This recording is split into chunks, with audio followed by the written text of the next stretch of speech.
इस कार्यक्रम के पुण्यार्जक हैं श्री रमेश सरावगी, श्रीमती किरण सरावगी, श्रीमती जयश्री सरावगी, श्री अनिल सरावगी, श्री ऋषभ कुमार सरावगी, श्रीमती ऋषा सरावगी, श्री मयंक सरावगी, श्रीमती शैली सरावगी, श्री उमंग सरावगी, कुमारी पल्लवी सरावगी एवं श्री शुभम सरावगी, सरावगी उद्योग प्राइवेट लिमिटेड एवं सरावगी ग्लोबल प्राइवेट लिमिटेड।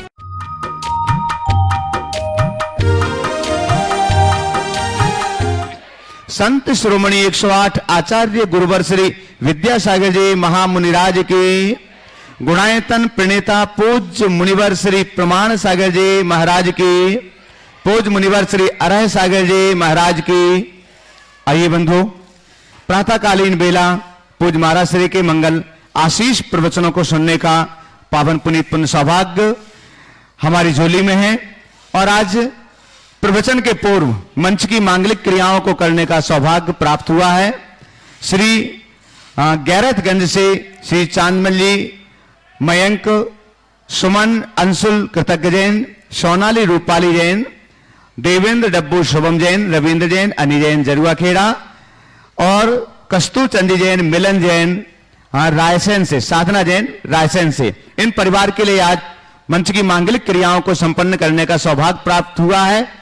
चित्रनावरण, दीप प्रज्वलन और पाद प्रक्षालन का हम संपूर्ण परिवार को आमंत्रित करते हैं। कृपया पधारें और पूज्य महाराज श्री के पावन कर कमलों में मां जनवाणी प्रदान करने का पावन पुनीत पुण्य सौभाग्य प्राप्त करें। हाँ, हमारे पुण्यार्जक परिवार पधारिएगा। थाली रखकर तो मैं ऐसे ही दे दो। चलिए हाथ लगा लें, उसी में आ जाएं, साथ में आइएगा। आप लोग भी करतल ध्वनि के साथ में पूज्य महाराज श्री के पावन कर कमलों में मां जनवाणी प्रदान करने का पावन पुनीत पुण्य सौभाग्य प्राप्त हो रहा है हमारे पुण्यार्जक परिवार के लिए। आइए बंधु, देश और दुनिया से तमाम पुण्यार्जक परिवार, गुणायतन परिवार के सदस्य बन रहे हैं। अपनी चंचला लक्ष्मी का सदुपयोग करते हुए आज जो गुणायतन परिवार से जुड़ रहे हैं, हम उनके नामों की घोषणा यहां पर कर रहे हैं। जयपुर से स्तंभ के रूप में श्रीमती ममता अजमेरा, धर्मपत्नी श्री सुभाष जी अजमेरा। बेंगलोर कर्नाटक से सूत्रधार के रूप में जुड़ रहे हैं श्रीमती सुनीता सुबोध जैन। कटक से निर्माण सारथी के रूप में जुड़ रहे हैं श्री कस्तूर कुमार जैन, स्वर्गीय सूरज भान जैन। दिल्ली से निर्माण सारथी के रूप में जुड़ रहे हैं सरोज जैन, स्वर्गीय नरेश चंद जी जैन। इंदौर से निर्माण मित्र के रूप में जुड़ रहे हैं श्रीमती जस्टिस श्री एन के जैन, श्रीमती विमला देवी जैन। और निर्माण निधि के रूप में जो लोग जुड़ रहे हैं उनके नामों की घोषणा हम यहां पर कर रहे हैं। श्री शैलेश जैन झांसी से, सुरेश जैन, श्रीमती लता जैन लखनऊ से, श्री मनोज चौधरी, श्रीमती मनीषा चौधरी, मिनी चौधरी, आकाश चौधरी टीकमगढ़ से, श्री आशीष जैन, श्रीमती प्रियंका जैन, श्री बीरेन्द्र जैन, श्रीमती रेखा जैन टीकमगढ़ से, श्री शैलेंद्र कुमार जैन, श्री सुनील कुमार जैन, स्वर्गीय डॉक्टर देवेंद्र कुमार जैन भिंड से, श्री कैलाश चंद जैन, अनुभव जैन, स्वर्गीय श्री लक्ष्मी चंद जैन देवड़िया टीकमगढ़ से, मंजुलता सेठी, स्वर्गीय रिपु दमन कुमार सेठी गुड़गांव से, श्री महावीर कुमार जैन, श्री प्रकाश चंद हंसराज जैन, स्वर्गीय श्री ग्यारसी लाल जी जैन कोटा से।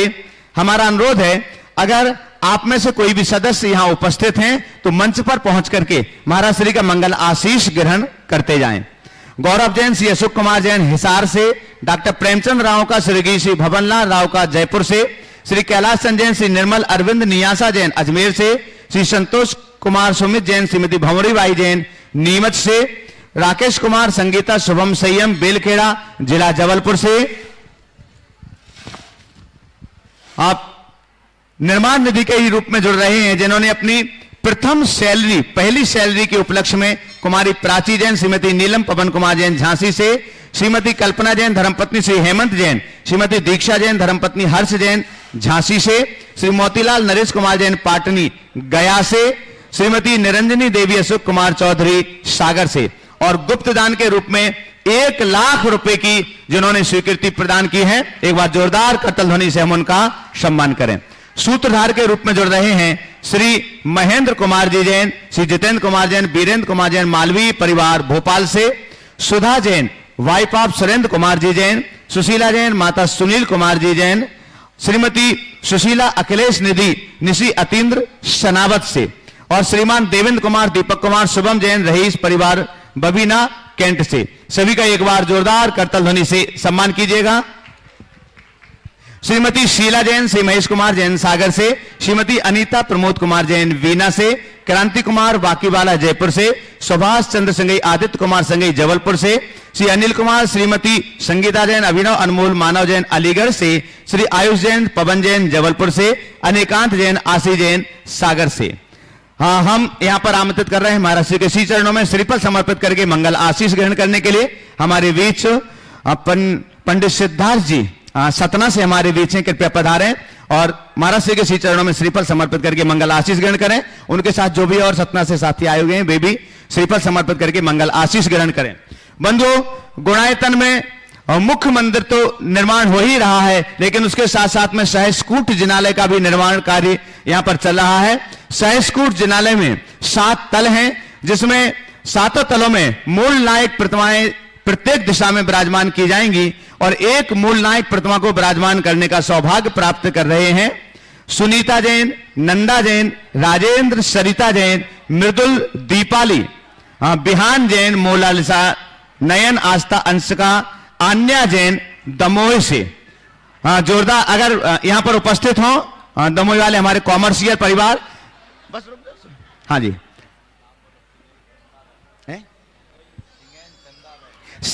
सिंगेन चंद्रा जी जैन बीना श्रीफल समर्पित करके मंगल आशीष ग्रहण कर रही हैं। श्रीफल दे दें उनके लिए तापस। बाकी लोग नीचे से ही करेंगे, जिनके हम नाम ले रहे हैं मात्र वे ही ऊपर मंच पर पहुंचेंगे। अगर कॉमर्शियल परिवार दमोह वाले यहां उपस्थित हों तो कृपया पधारें, जिन्होंने सहस्कूट जिनालय में एक मूल दिशा की एक प्रतिमा विराजमान करने का, बड़ी प्रतिमा विराजमान करने का सौभाग्य प्राप्त किया हुआ है। और आपके लिए बतला दें, 7 तल में जो 7 मंजिल का सहस्कूट जिनालय है, उसकी प्रत्येक दिशा में एक एक मूलनायक प्रतिमा विराजमान होगी, अर्थात 28 प्रतिमाएं विराजमान होंगी। उसमें से मात्र 4 प्रतिमाएं ही शेष रह गई हैं। जो भी पुण्यार्जक परिवार जिनके भी मन हो, सहस्कूट की सभी प्रतिमाएं के पुण्यार्जक परिवार हो चुके हैं, बाकी वेटिंग लिस्ट भी चल रही है। मात्र 4 मूल प्रतिमाएं विराजमान करने का सौभाग्य आपकी झोली में है। तो जो भी लाइव इस कार्यक्रम को देख रहे हैं अभी जिनवाणी चैनल के माध्यम से, और आप यहां पर जो भी प्रत्यक्ष रूप से बैठे हुए हैं, जिनका भी मन है कि हम भी एक श्री जी अपने परिवार की ओर से विराजमान करें, तो आप एक श्री जी विराजमान करने का पुण्य सौभाग्य प्राप्त कर सकते हैं। मंडल वाला कार्तिक मास के अष्टांगिक महापर्व पर 11 नवंबर से पावन सिद्ध चक्र की पावन धरा पर सिद्ध चक्र महामंडल विधान यहां पर संपन्न होने के लिए जा रहा है। और आप सभी के लिए मालूम है कि उसमें लगभग मंडल बुक हो चुके हैं, मात्र 3 या 4 मंडल शेष रह गए हैं। आपकी सुविधा के लिए हम बतला देते हैं, 5 लाख रुपए का एक मंडल है, जिसमें आपके परिवार के 10 सदस्य यहां पर खड़े होकर के या बैठ करके पूजन आराधना का पावन पुनीत पुण्य सौभाग्य प्राप्त कर सकते हैं। आपके परिवार के 10 सदस्यों के आवास व्यवस्था, आहार व्यवस्था, वस्त्र व्यवस्था और पूजन द्रव्य की संपूर्ण सामग्री कमेटी द्वारा प्रदान की जाएगी। तो मात्र 3-4 मंडलों के नाम शेष रह गए हैं, जिनके लिए भी पुण्यार्जक बनना है। 1 ही या 2 दिन में यह मंडल भी पूर्ण हो जाएंगे। उसके बाद आप चाहेंगे भी तो भी आपके लिए अष्टांगिक जैसे महापर्व पर सिद्धों की आराधना करने का यह सौभाग्य सिद्ध भूमि पर प्राप्त नहीं हो सकेगा। आइएगा बंधु, गुणायतन में जिन्होंने स्वर्ण दान देकर के पुण्य अर्जन किया है, सौभाग्य प्राप्त किया है, ये वाले कल शुरू हो चुका है। हाँ, एक बार उन सभी पुण्यार्जकों के लिए जोरदार करतल ध्वनि से जिन्होंने स्वर्ण दान यहां पर दिया हुआ है, और दोनों हाथों को जोड़िएगा। हम पूज्य महाराज श्री के पावन चरणारविंद में मंगल आशीष वचनों के लिए निवेदन करते हैं। हे महाराज श्री, नमोस्तु नमोस्तु नमोस्तु। ओ सभी लोग अपने दोनों हाथ जोड़ लें और मेरे साथ महामंत्र के स्मरण के लिए अपना मानस तैयार करें।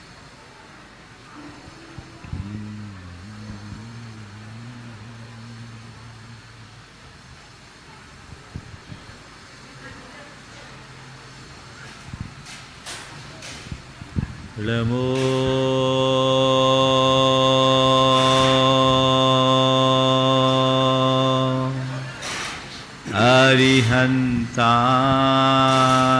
अरिहन्ताणं नमो अरिहन्ताणं नमो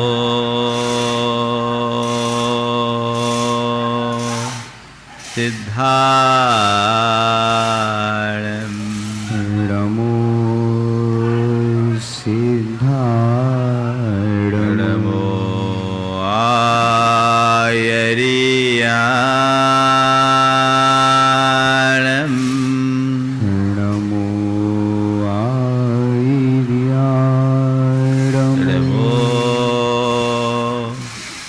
अध्यायानि नमो अध्यायानि नमो लोये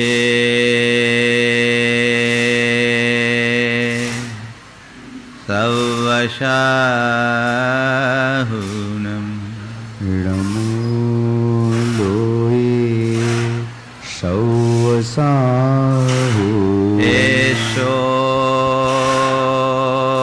पंच हरमोयारो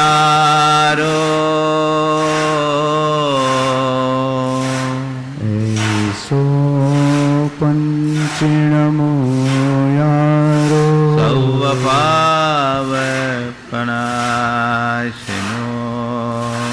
सर्वपावपणा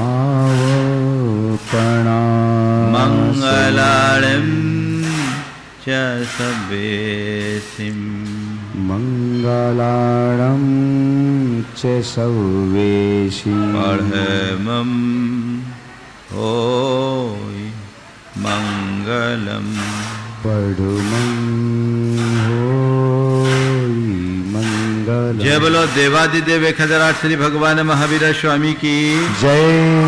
अहिंसा परमो धर्म की जय। परम पूज आचार्य गुरुवर श्री विद्यासागर जी महाराज की जय। पूज मुनिवर श्री प्रमाण सागर जी महाराज की। पूज मुनिवर श्री अरह सागर जी महाराज की। हमारी प्रवृत्तियां निरंतर चलती रहती है और प्रवृत्तियों के अनुरूप परिणाम हमारे जीवन से जुड़ता है। हमारी शुभाशुभ प्रवृत्तियां हमारे शुभाशुभ जीवन के निर्धारण का कारण है।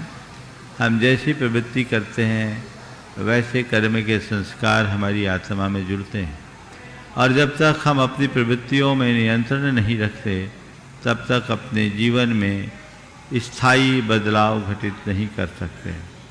प्रवृत्तियों से कर्म आता है और निर्वृत्ति से कर्म रुकता है।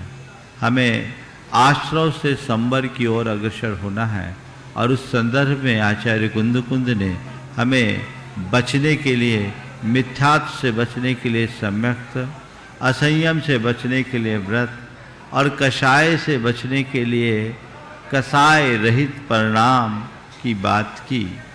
और अब है हमारा योग, यानी हमारी प्रवृत्तियां। प्रवृत्तियों से कैसे बचे?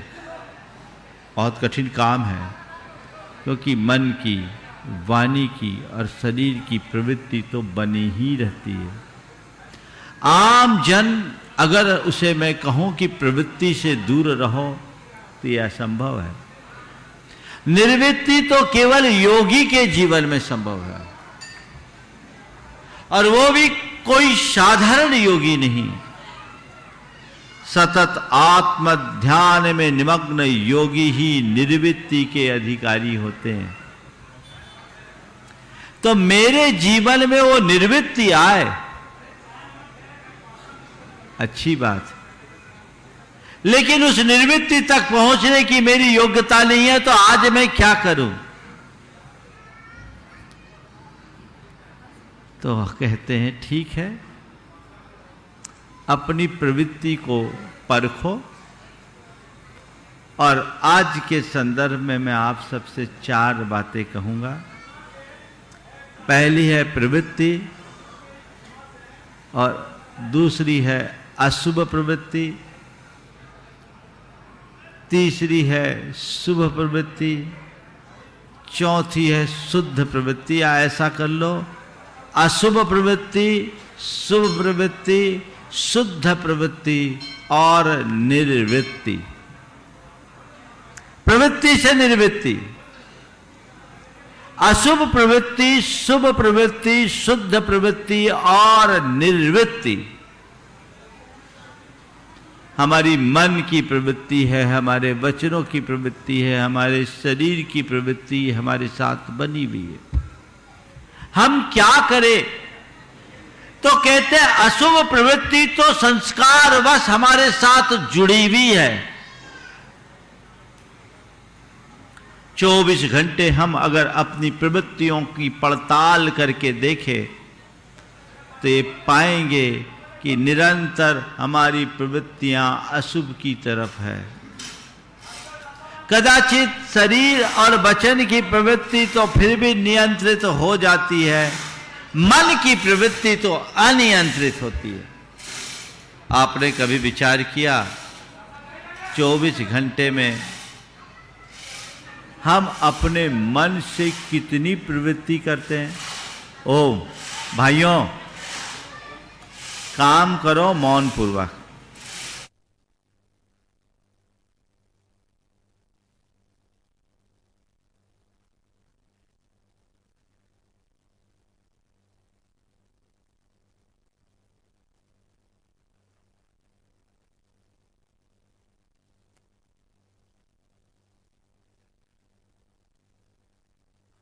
मन की प्रवृत्ति की पड़ताल करके देखे। कभी ऐसा लगता है मेरे मन में क्या क्या, कितना कितना, कैसा कैसा आ रहा है? अगर आप पड़ताल करेंगे तो पाएंगे 24 घंटे मन में हजारों प्रकार के विकल्प प्रकट होते हैं, हजारों प्रकार के, एक दो नहीं। अगर वैज्ञानिकों के हिसाब से विचार करें तो 24 घंटे में 60,000 विचार उत्पन्न होते हैं। कितने? 24 घंटे में 60,000। समझ रहे हैं? तो 1 घंटे में कितने? 2,500। कितने? 2,500। 1 घंटे में 2,500, 60 मिनट में 2,500। अनुपात निकाल लो, 1 मिनट में कितना होगा? इतने विचार पल पल आते और जाते, हमें पता ही नहीं लगता। पर विचार केवल ये करना है कि इतने विचारों में हमारे काम के विचार कितने। कभी विचार करते हो? विचार आते हैं, चले जाते हैं। काम के विचार बहुत कम, व्यर्थ के विचार ज्यादा। और काम के विचार में भी अच्छे काम के कितने और बुरे काम के कितने। निष्कर्ष और निचोड़ क्या आएगा? बुरे अधिक, बल्कि ज्यादातर बुरे, क्वचित कदाचित अच्छे, और कभी कभी तो अच्छा करते करते भी बुरा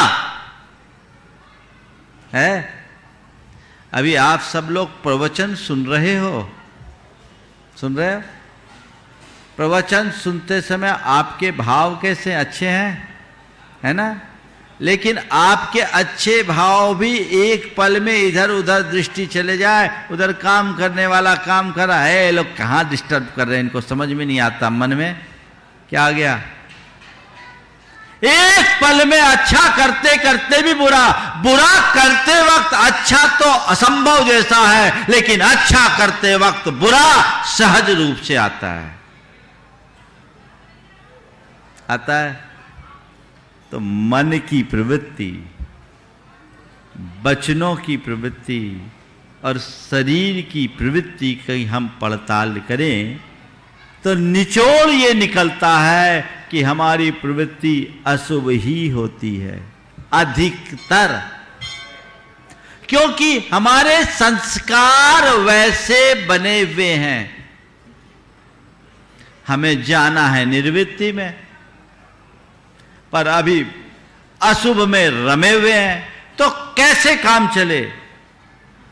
निर्वृत्ति की ओर जाना है और अभी हमारी स्थिति अशुभ बनी हुई है, तो काम कैसे चले? आचार्य कुंद कहते हैं, प्रवृत्ति से निर्वृत्ति की ओर जाने के लिए एक क्रम अपनाने की जरूरत है। पहले प्रवृत्ति की दिशा बदलो, फिर प्रवृत्ति से ऊपर उठो, निर्वृत्ति को पकड़ो। सीधे सीधे सब छोड़ दो तो कहां जाओगे? अगर शास्त्रीय भाषा में कहें तो हमारे यहाँ उपयोग की 3 धारा बताई गई, शुभोपयोग, अशुभोपयोग, शुभोपयोग और शुद्धोपयोग। अशुभोपयोग हमें संसार में रुलाता है, हमारे अंदर के जो अशुभ प्रवृत्तियां हैं उससे जुड़े हुए परिणाम सब अशुभोपयोग है। और इस अशुभोपयोग के संदर्भ में आचार्य कुंद कहते हैं क्या है अशुभ प्रवृत्तियां? विषय कसाओ गाढ़ो दुस्सुदि दुच्चित्त दुष्ट गोठी उजुदो उगो उमग्ग परो उगो तस्सो अशुहो। जिसका चित्त विषय कषायों में रमा हुआ है,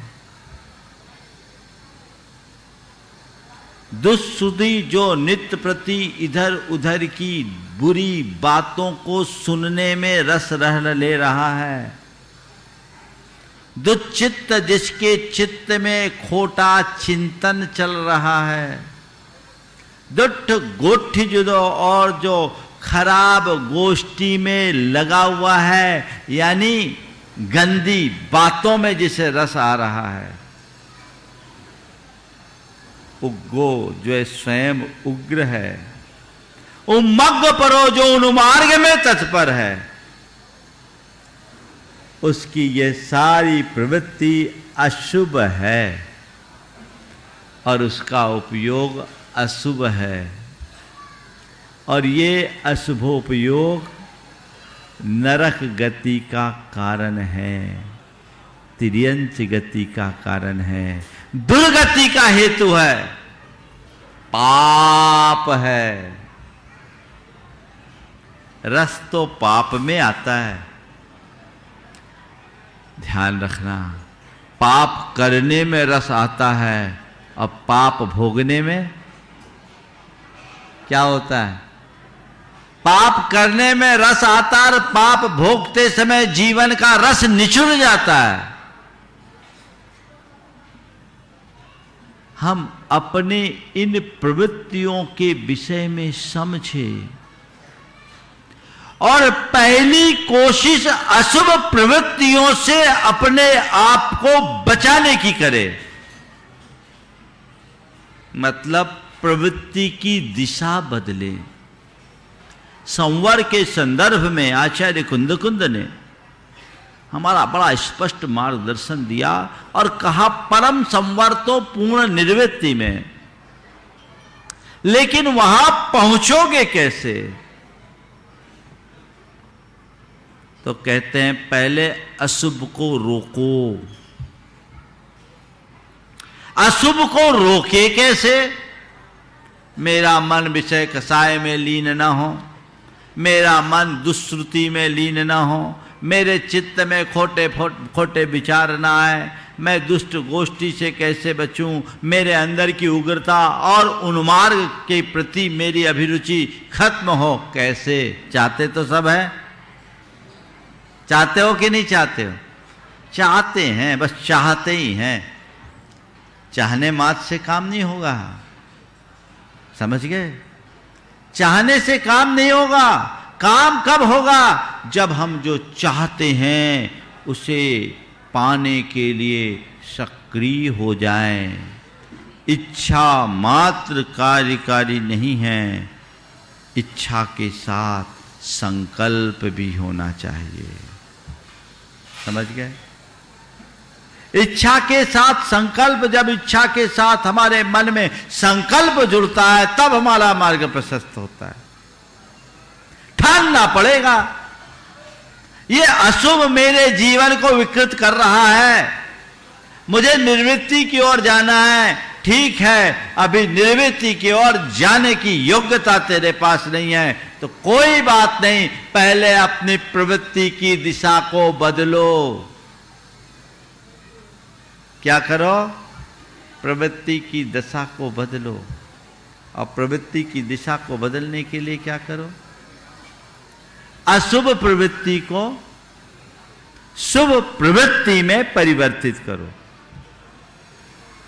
अशुभ से हटकर शुभ में लगने की चेष्टा करो।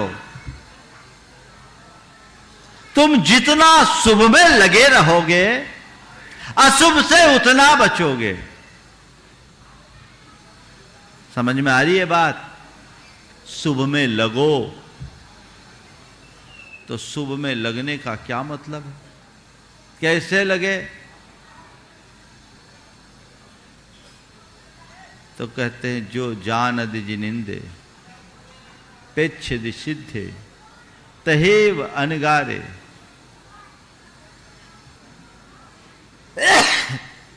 जीवेषु सानुकंपो उगो तस् सो उगो सुहो तस्।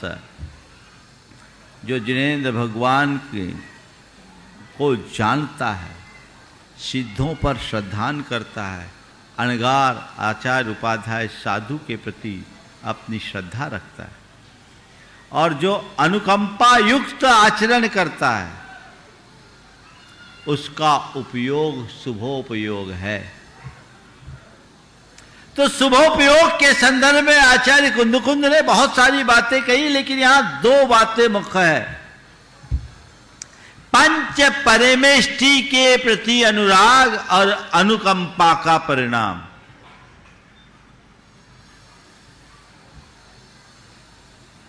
समझ गए? पंच परमेष्टि के प्रति तुम्हारा अनुराग बढ़े, शुभ प्रवृत्ति हो जाए, और अनुकंपा अगर हम साधारण शब्दों में कहें तो सेवा और पूजा, ये दोनों ऐसे कृत्य हैं जो हमारी शुभ प्रवृत्ति के द्योतक हैं, और ये शुभ प्रवृत्ति से हमारा उत्कर्ष होता है। पूछो अपने मन से, अशुभ प्रवृत्ति की बात करेंगे तो अशुभ प्रवृत्ति में क्या आ रहा है? भोग और विलास। और शुभ प्रवृत्ति में क्या आ रहा है? सेवा और पूजा। तुम बताओ, तुम्हारा चित्त किधर भागता है? भोग विलास में या सेवा पूजा में? क्या हो गया?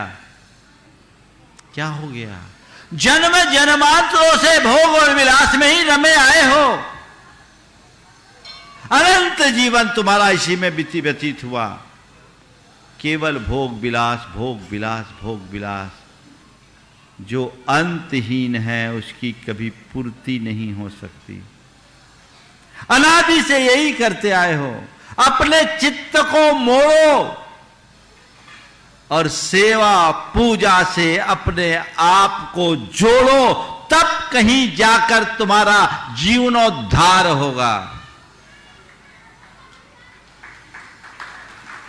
कितना मन बनता है सेवा पूजा का, बहुत कठिन है। और बातों के लिए, भोग विलास के लिए जितनी आसानी से मन तैयार होता है, तैयार क्या, वो तो तैयार ही बैठा उत्साहित रहता है। सेवा पूजा के लिए तो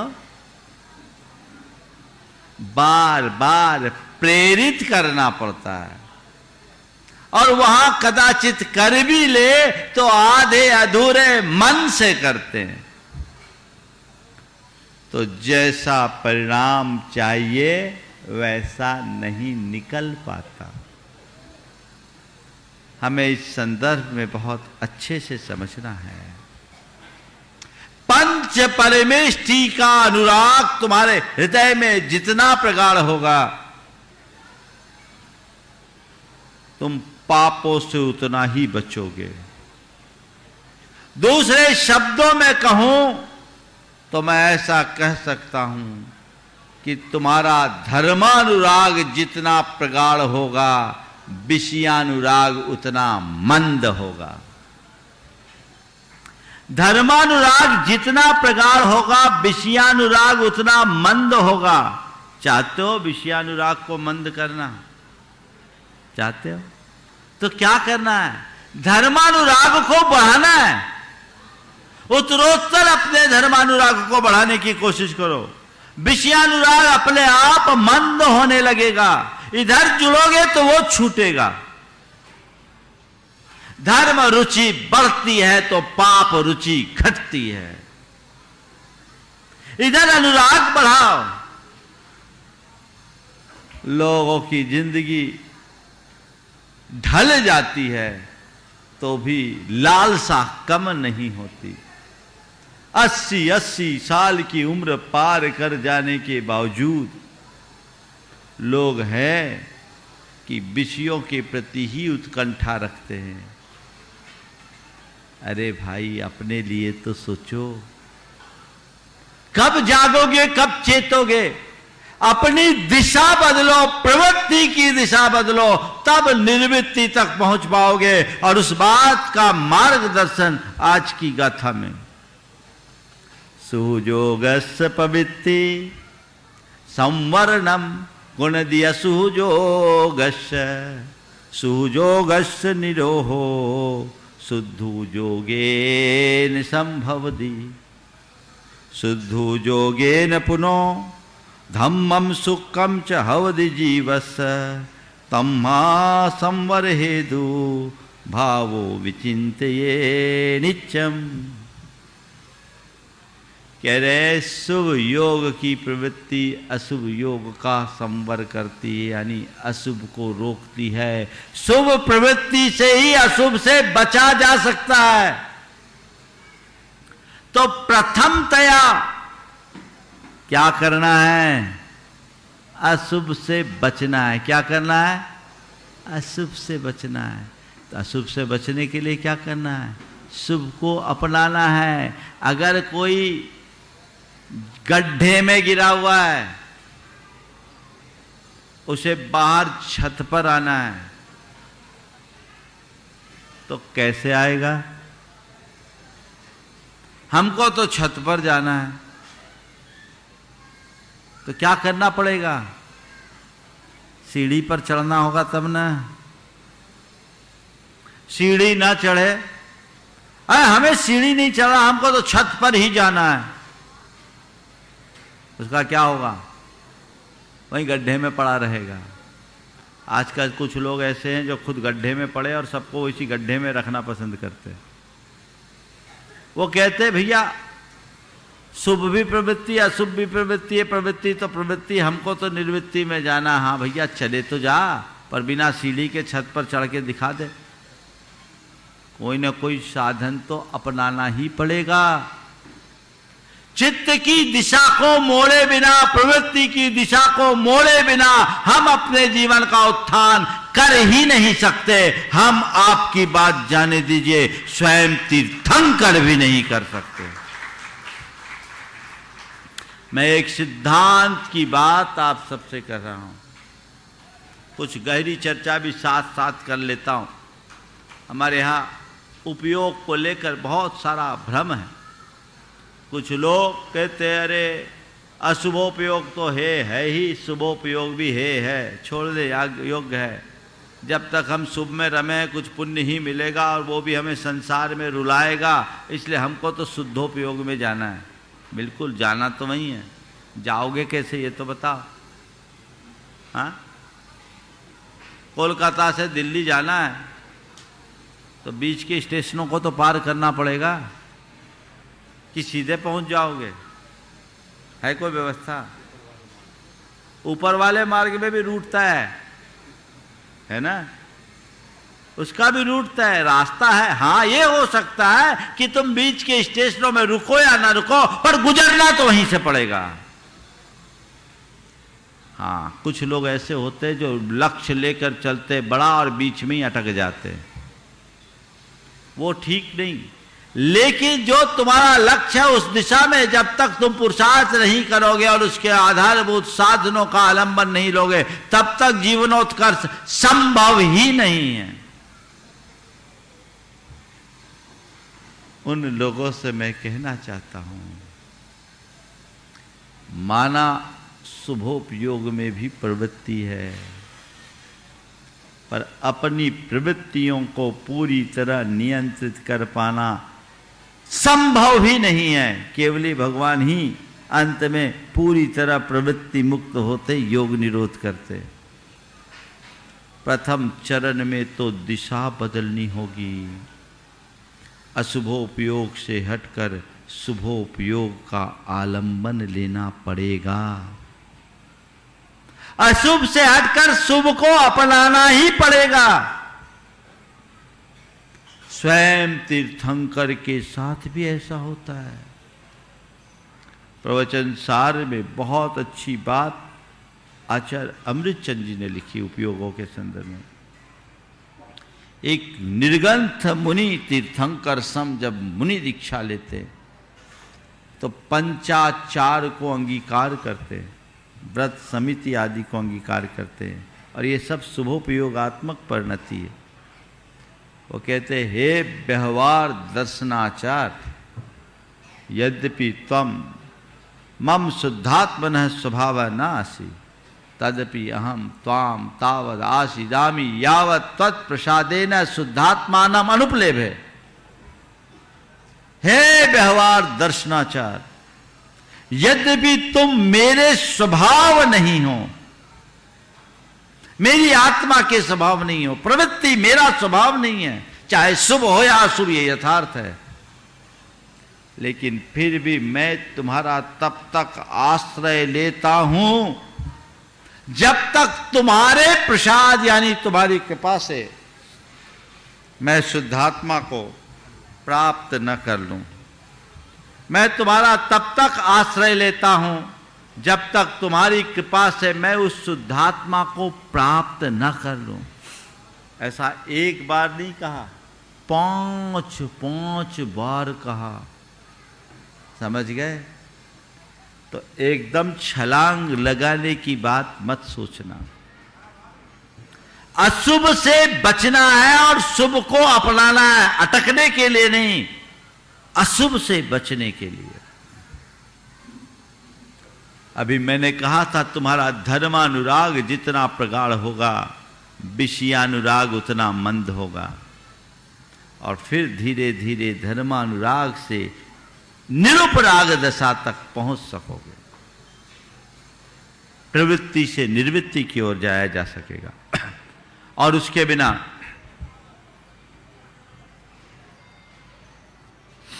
प्रवृत्ति से निर्वृत्ति की ओर जाना होगा। इस दिशा में आगे बढ़ने के लिए हमें प्रयत्न करना है। शुभोपयोग और अशुभोपयोग दोनों प्रवृत्ति है, पर दोनों में बड़ा अंतर है। दोनों में राग है, पर दोनों में बहुत अंतर है। दोनों के परिणामों में बड़ा अंतर है। आचार्य शुभचंद्र ने, आचार्य गुणभद्र ने आत्मानुशासन में बड़ी अच्छी बात लिखी। विधूत तमसो रागः तपः श्रुत निबंधन सांद राग इवार कश्य जंतो रभ्युदयाय स। बीत रागी पुरुषों का जो तप और श्रुत संबंधी राग है, वो राग भी संध्याकालीन लालिमा की तरह जंतु के कल्याण के लिए है।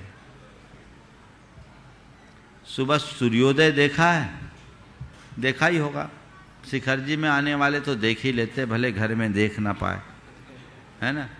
एक बार गुरुदेव रात्रि में जहाँ विश्राम करते हैं, वो रात में अपने आसन से नहीं उठते। सर्दी का समय था। आचार्य भक्ति के बाद, वो सुबह होने के बाद, वो आचार्य भक्ति के बाद लघु शंका के लिए गए। छत पर गए, लौटे तो उन्होंने कहा गुरुदेव ने कहा आज मैंने सूर्योदय देखा। छत पे देखे, उस समय सूर्योदय हो रहा था। बोला आज मैंने सूर्योदय देखा। वहीं एक डॉक्टर साहब खड़े थे, कहा गुरुदेव आपकी कृपा से कईयों ने सूर्योदय देख लिया। नहीं तो लोगों का सूरज तो उग जाता है, 10 बजे उगता है, पड़े रहते हैं।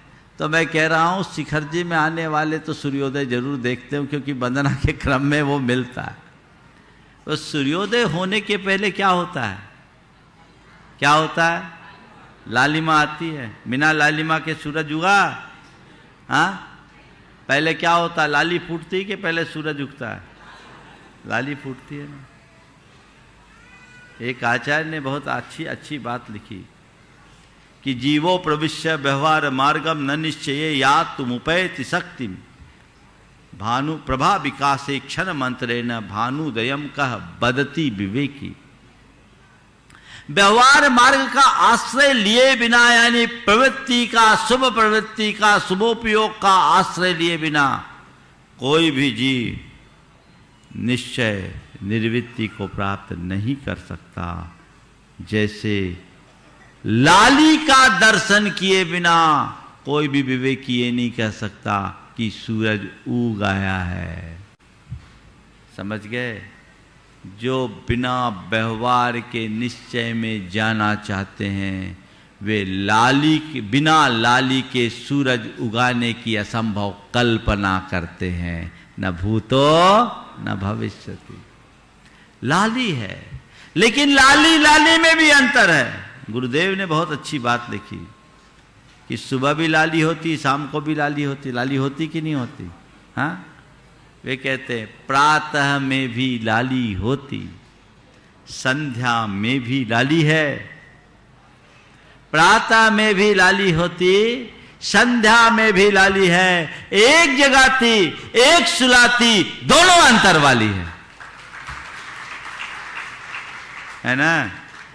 सुबह की लाली और शाम की लाली में अंतर है। सुबह की लाली उजाला का संदेश लेकर आती है और शाम की लाली तो अंधेरे में डुबो देती है। तो शुभोपयोग प्रातः काल की लाली की तरह और अशुभोपयोग संध्या कालिक लाली है। हाँ, अभी सूरज नहीं हुआ, अब उगने वाला है, उगने वाला है, उगेगा पर लाली है। अंधेरे से उजाले में सीधे कोई नहीं आ सकता। सघन रात्रि में जी रहे हो, पाप की अंधकार में जी रहे हो, शुभ का आलंबन लो, उस लालिमा का आश्रय लो और फिर तब तुम्हारे भीतर परम धर्म का सूर्योदय होगा, सूरज उगेगा। तो सुह जोगस पवित्ति संवरणम कुनदि अशुभ जोगस। शुभ योग की प्रवृत्ति अशुभ योग का संवर करती है और सुह जोगस निरोह, वहां अटकना नहीं है, उसको भी उससे भी ऊपर उठना है। पर कब? सुजोगस निरोह शुद्धू जो ज्ञान संभव दी। जब तुम शुद्ध आत्मा में डूब जाओगे तो वह सब भी अपने आप छूट जाएगा। साधन को अपनाना बड़ा जरूरी है, समझ गए? बिना साधन के साध्य की उपलब्धि नहीं होती। आप लोग फ्लाइट पर बैठते हो, आजकल तो बड़ा सरल हो गया। फ्लाइट में जब यात्रा करते हो तो प्लेन कहाँ उड़ती है? आसमान में उड़ती है।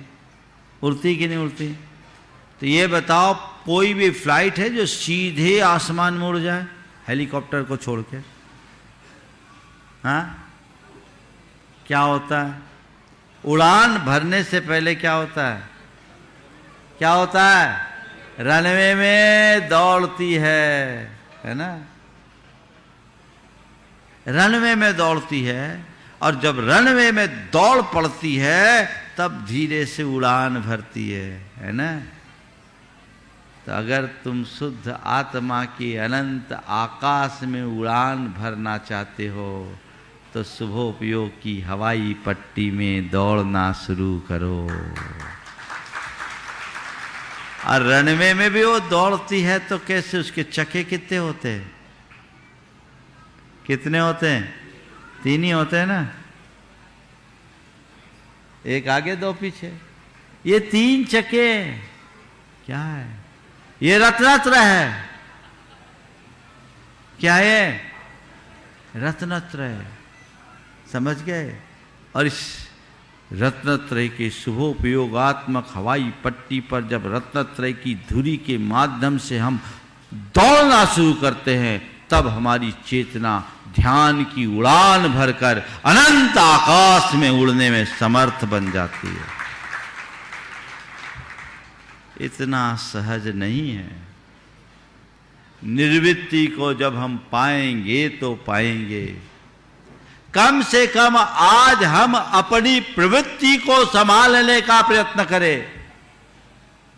और कल मैंने आप सबसे कहा था, 4 दृष्टिकोण बताए थे धर्म करने के, लोगों के। कुछ लोग हैं जो केवल इस जीवन को देखते हैं और धन पैसा आदि को जोड़ने में ही अपना समय खपाते हैं। कुछ लोग हैं जो इस जीवन को अच्छा बनाने के लिए अपना जीवन जीते हैं। कुछ लोग हैं जो पाप से डर करके धर्म करते हैं और अपना परलोक सुधारने के लिए धर्म करते हैं, सद्गति पाने के लिए धर्म करते हैं।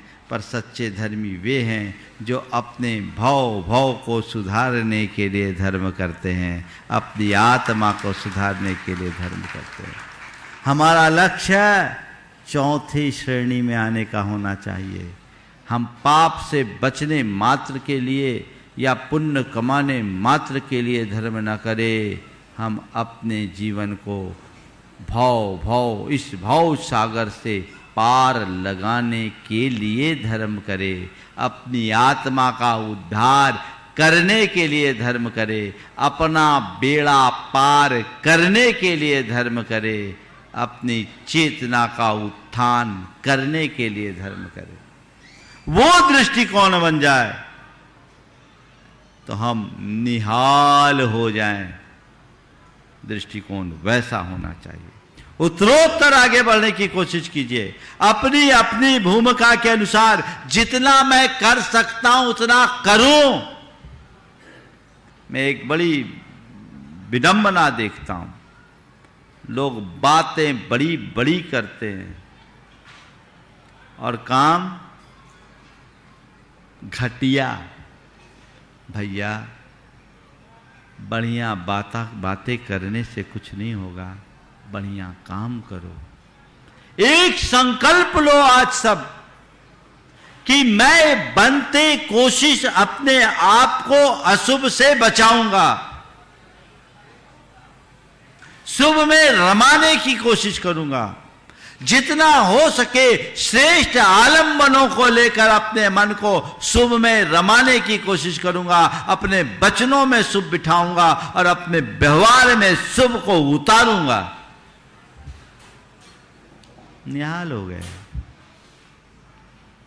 भाव रखो। पर क्या बताए, तुम लोग तो शिखर जी के पहाड़ में जब जाते हो, ईमानदारी से बोलना, मुनि सुब्रत से चंद्र प्रभु भगवान की टोंक तक क्या क्या ख्याल आते हैं। अधिकतर लोग चंद्र प्रभु भगवान को कोसने लगते हैं, हे भगवान इतने दूर काहे गए, है ना। अरे भाई, उधर जाके चंद्र प्रभु भगवान को कोस रहे हो तो फिर यही करना है तो नीचे कह देते भगवान पहाड़ पर काहे गए, महावीर भगवान की तरह धरातल पर रहते तो मजा आ जाता। बोलो। एक बार मुझसे किसी ने सवाल किया, बोला महाराज 24 तीर्थंकरों में 2 भगवान अच्छे लगे हमें। बोले क्या? बोले महावीर भगवान और वासुपूज जमीन से ही गए, वो पावापुर चंपापुर से गए, ये पावापुर से गए। महावीर भगवान पावापुर से गए, आराम से वंदना हो जाती है। ये 20 काहे शिखर जी चले गए और नेमिनाथ भी गिरनार में गए और कैलाश तो हम जा ही नहीं पाते। कितना अच्छा होता अगर शिखर जी भी धरातल पर होता। तो मैंने उनसे सवाल किया, ये बताओ जो आनंद शिखर जी की वंदना में आता है, क्या पावापुर में वैसा आनंद आता है? बोले नहीं आता। तो हमारे भगवानों ने हम पर बड़ी कृपा की कि हम पर आनंद आता बरसता रहे, इसलिए शिखर जी में गए। एक भाई ने एक सवाल कर दिया कि सब भगवानों ने अलग अलग टोंक पे मोक्ष क्यों पाया, एक ही टोंक पर नहीं जा सकते थे क्या? भगवानों को आपस में बनती नहीं थी? सवाल करने वाले को कौन रोक सकता है ना? सब भगवान अलग अलग टोक पर क्यों गए? एक ही टोक से चले जाते, क्या भगवानों की आपस में बनती नहीं थी? अरे भगवानों की तो इतनी बन रही है कि वहीं अनंत समाये हैं और हम जैसे अनंतों की प्रतीक्षा में आ जाओ, हम तुम्हें भी संभालेंगे। उनके बनने की बात मत करो। लेकिन ऐसा क्यों किया उनने? ऐसा इसलिए किया कि एक टोंक में हम करते तो तुम घंटा भर में नीचे आ जाते, कम से कम 20 टोंक है तो 4-5 घंटे लगाते हो, कुछ तो अशुभ से बच पाते हो और अपना जीवन आगे बढ़ा पाते हो। मैं आपसे कह रहा था कि कितना कोसते हो चंद्र प्रभु भगवान को, हे भगवान काहे को गए उतनी दूर, फिर भी जा रहे हो। ये तुम्हारी भक्ति तुमसे बुलवा रही हो। इसकी जगह थोड़ी सी सोच बदल लो और ये कहने लगो, हे भगवान धन्य हो, आज आपने हमें कितना अपूर्व अवसर दिया, आपने हमारी परीक्षा ले ली, हम आपके चरणों में आ सकते हैं तो हम आपकी शरण में भी आ सकते हैं। ऐसा भाव क्यों नहीं? ये एक मोटिवेशन अपने आप को देना चाहिए। ठीक भगवान, मोक्ष पे जाना इतना सरल थोड़ी है। इस सरल मार्ग को आगे बढ़ाने के लिए हमें अपने जीवन का पथ प्रशस्त करना होगा। तो प्रवृत्ति से निवृत्ति में जाने के लिए हमें अशुभ से हट करके शुभ और शुभ से ऊपर उठकर सिद्ध में जब जाएंगे तो वह क्षण आएगा जो सारी प्रवृत्तियों से मुक्ति का आधार बनेगा। निर्वृत्ति परमात्मा के जीवन में होती है, केवल ज्ञान हो। इस कार्यक्रम के पुण्यार्चक थे श्री रमेश सरावगी, श्रीमती किरण सरावगी, श्रीमती जयश्री सरावगी, श्री अनिल सरावगी, श्री ऋषभ कुमार सरावगी, श्रीमती ऋषा सरावगी, श्री मयंक सरावगी, श्रीमती शैली सरावगी, श्री उमंग सरावगी, कुमारी पल्लवी सरावगी एवं श्री शुभम सरावगी, सरावगी उद्योग प्राइवेट लिमिटेड एवं सरावगी ग्लोबल प्राइवेट लिमिटेड।